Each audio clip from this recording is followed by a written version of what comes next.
welcome back again sa ating channel mga ka-sounds. So ngayon gagawa tayo ng dual na D8 at yung ikakabit natin speaker dito is yung ayan, Crown GH 890 at GH 810.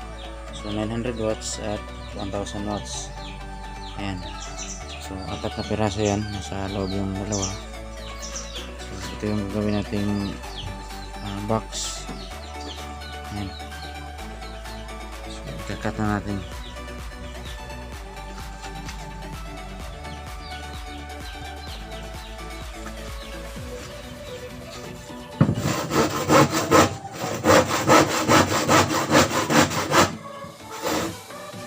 Ito yung sa isang speaker, no?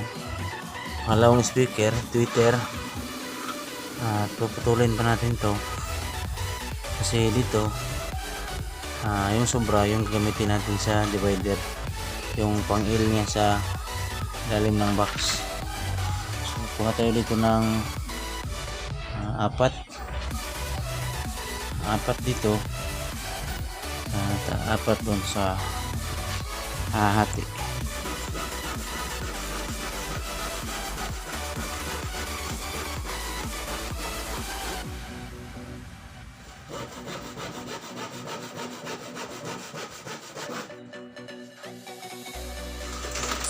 So ayan mga ka-sounds. So kung gagaya kayo sa gawin kong dual D8, so sa buong plywood, ayan, buong plywood, ito yung taas niya at ito yung kanyang lapad.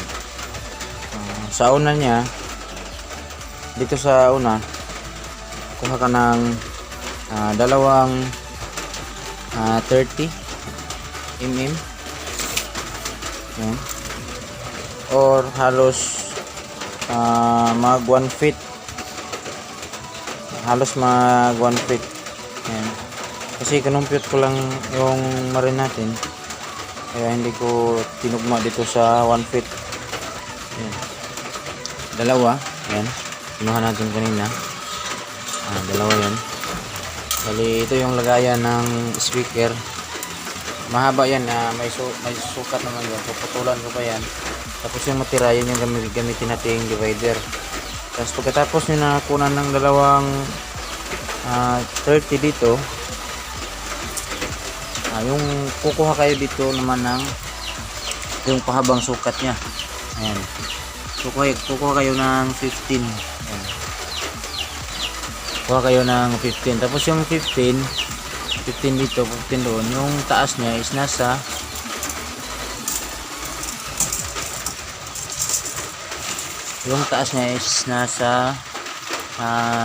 lagpas ng 64. Ayan. Ay 60. Sorry. 62 and 1/4. So yung 62 and 1/4, yan yung hatiin natin. Hatiin natin siya 31 and 1/8. So tabasin muna natin, tapos hatiin natin siya. At yan yung gagawin nating siding ng box. At kukuha tayo dito ng isang tabas na pataas na mahahati sa dalawa. Sa kabila ganon din. Kukuha tayo dito ng ganon din yung sukat sa kabila. Tapos hatiin din natin para naman sa isang box. Okay? So para magkasya yung isang plywood natin sa dalawang dual na D8. At yung matira sa gitna, yan yung gawin nating pang siding sa likod, sa likod ng ating speaker box. Kukuha din tayo ng dalawa. So tabas muna natin to.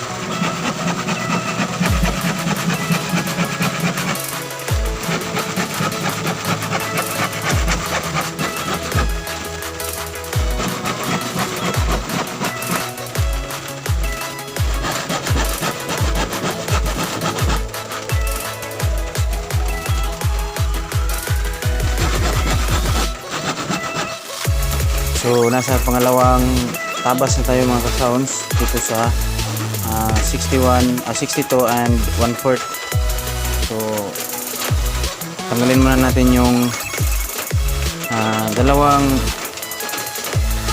15 yung kanyang lapad, dalawang 15 ito at saka ito na tabas natin. Ito naman yung natira, dito tayo kukuha ng iba pa nating gamitan sa ating box, tulad ng takip sa baba, sa itaas at sa ilalim ng ating box. Mano-mano ulit. So bonus tip pala mga kasams pag mano-mano tayo, at kung saan kayo kukuha ng siding or yung pinaka-importanting parts ng box, doon kayo kumuha doon sa pinaka-original na cutting ng box. Huwag dito sa ating tinanggalan kasi medyo rough yung ano natin, kasi lagari na yung gamit.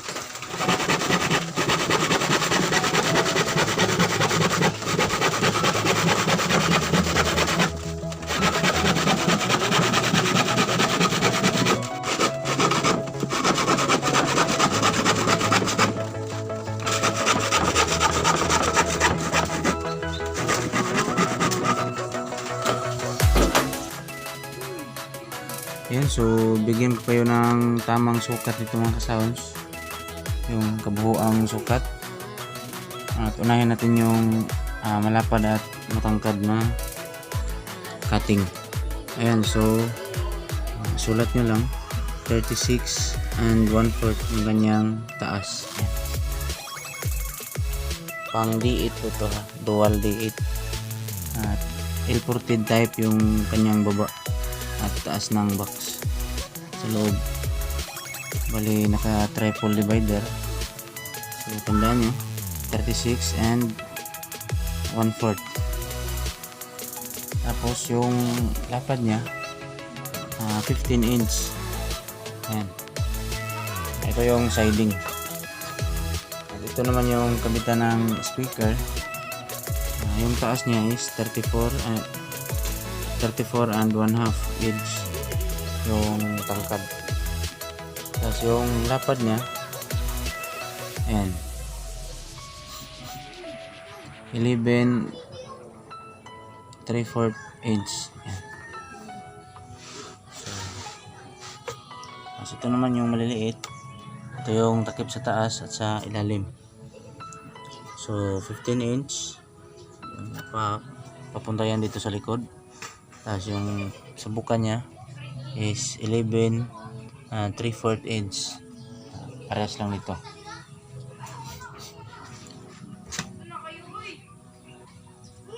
Ayan, so ito yung kabuuang sukat ng gagawin nating modified L-ported dual box. So sa kabila parehas din. Ayan, so 36 and 1/4 yung kanyang taas. Ayan, so sulat nyo lang para masundan nyo yung sukat na ibigay ko. 15 inch yung lapad, dalawa, bali tig dalawa to ha. So yung siding tig dalawa naman yan. Ayan.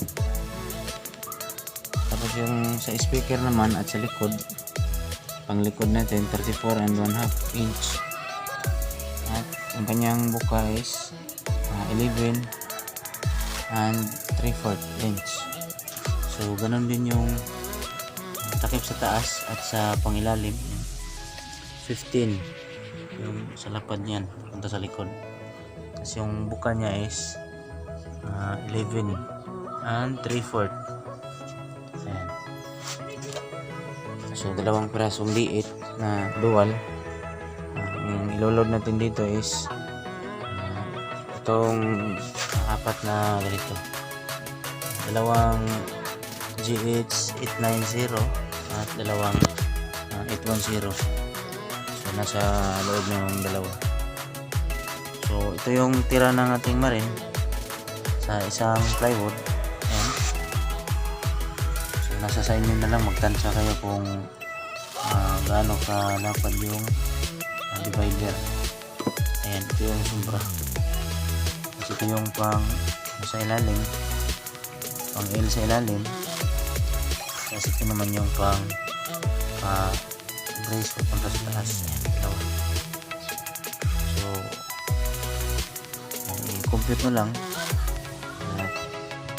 Tansya nyo lang kung paano siya kasi itong ating bitasa. Pero dito sure na kasi na may ano siya, nakasukat.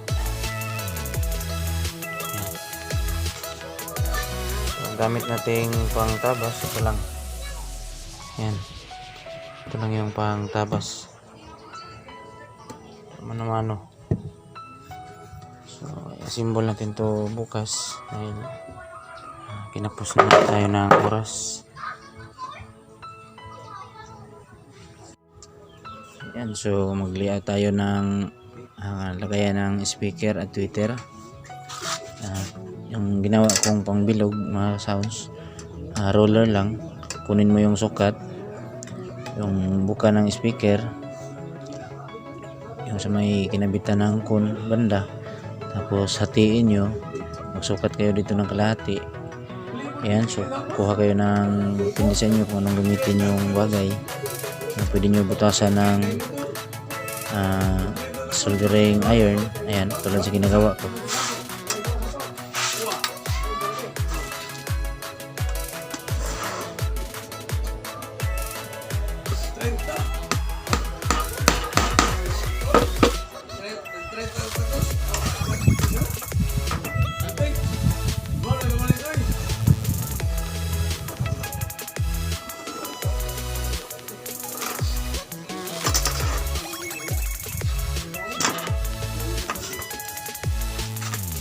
So haba nito 9 cm. Ito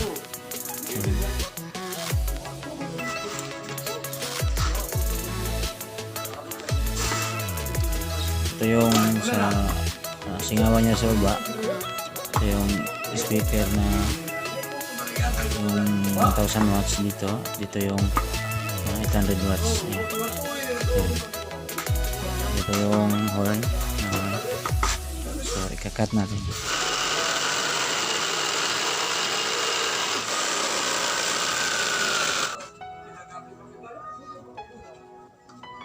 So ito na siya mga kasounds, ang ating lagayan ng speaker. Ito yung binutas natin dito. Yan.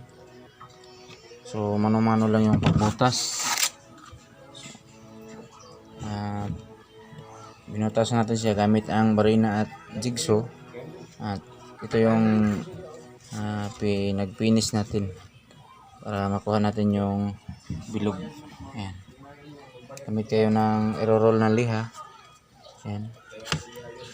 Tapos kunin nyo lang yung tamang bilog. Ayan siya. So simbolan natin siya. Stitchon lang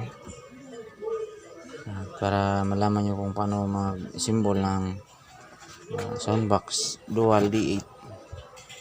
So step by step natin itong tuturo sa mga first timer na gustong gumawa. At sundan nyo lang ang video na to.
Sa pangalawang box na naman tayo.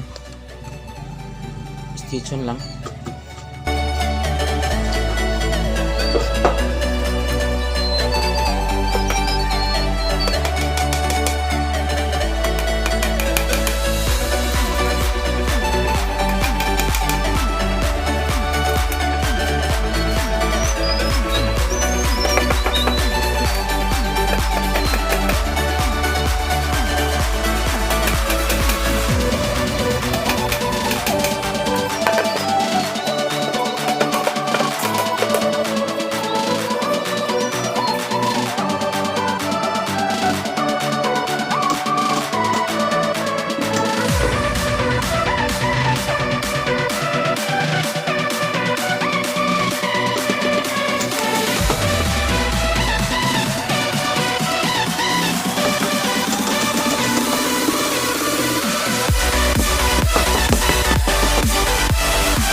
malaman natin kung nagsisend ba ng signal yung amplifier or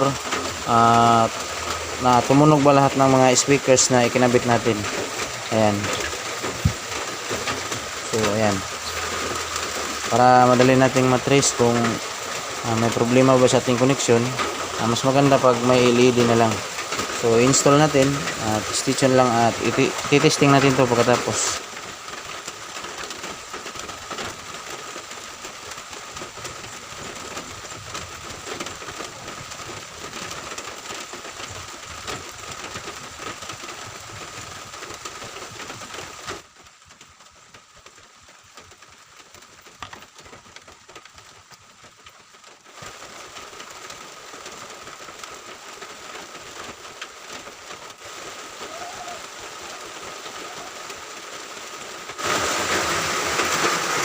So ayan mga sounds, tapos na nating i-screw.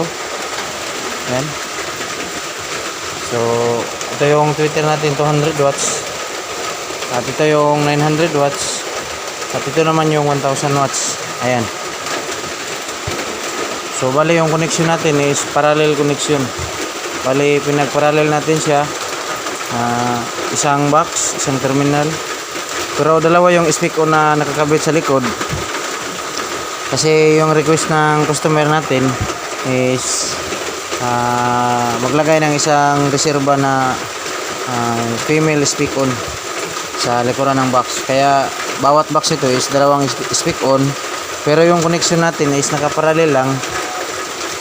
Nakaparallel connection lang tayo. So ayan. So ito yung horn natin. So gusto nyo ganitong box at sundan nyo lang yung ating video, panoorin nyo ng buo kasi tinuro ko sa inyo doon kung paano mag cut, paano gumawa ito step by step. So ngayong araw mga kasawan is maulan, lakas ng ulan. So tuloy pa rin yung pag natin, pag buo nito. At ito na yung kinabitan natin ng speaker mga kasounds, D8. Ayan. So meron siyang horn at LED. At yung speaker natin is D8. Ayan. Itong box ito is para kay Sir Edwin Faller ng Hilongos Liti. So yung baba, ayan, GH 810 1000 watts double magnet at dalawa. Ayan. So dito 890 D8 at 800 watts double magnet. So ayan siya.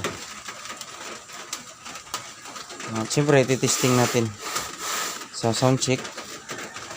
So may mga corner guard na. Ayan. Speak on terminal dalawa. Ayan. So dalawa yung kanyang terminal kasi request ni Sir Edwin na padalawa yung terminal. So big shout out sa kay Sir Edwin Faller. And D8. So testing natin yung D8. Sound check.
sa mga kaibigan, aking nalaman.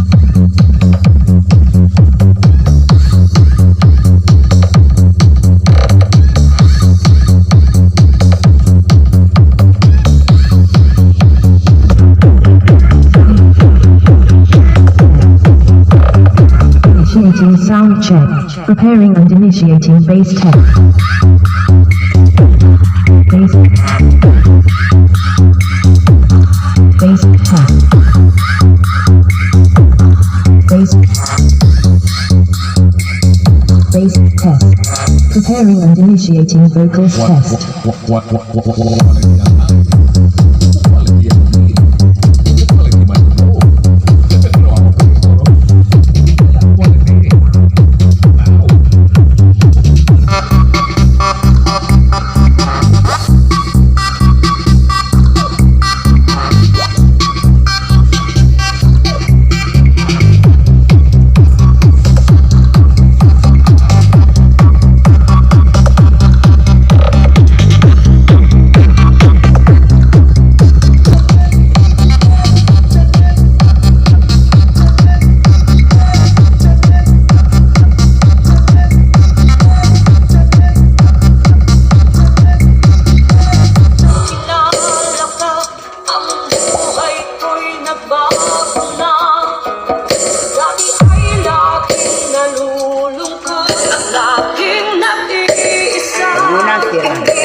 The best music mix by DJ Jeff Pagdaan.